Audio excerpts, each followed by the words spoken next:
कैसी हो ये पूछते हुए बेवकूफ़ी लगूंगा मैं। कैसी होंगी जमाल?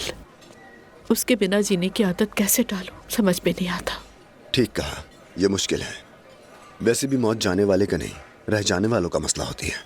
सही कह रहे हो। मैं तो अपनी मम्मी के गम में अपने दुख को ही महसूस नहीं कर पा रही।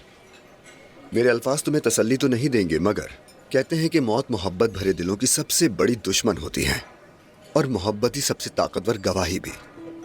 और कुछ लोग तो इस दुनिया में आके बगैर मोहब्बत किए ही वापस चले जाते हैं।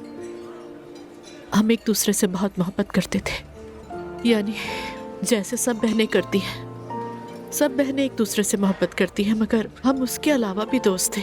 हाँ, कभी कभी झगड़े भी हो जाया करते थे, मगर दूसरे बहन भाइयों को देखती हूँ कि पैसे की वजह से दुश्मन बन जाते हैं। हमारे दरमियान कभी ऐसी कोई बात नहीं हुई। क्या क्या नहीं होता लोगों के बीच। मैंने भी अपने भाई के साथ बहुत मुश्किल वक्त गुजारा, लेकिन कभी हमारा ताल्लुक खराब नहीं हुआ। तुमने जुमला कई बार सुना होगा, मगर वक्त हर चीज का इलाज है। उम्मीद है जमाल।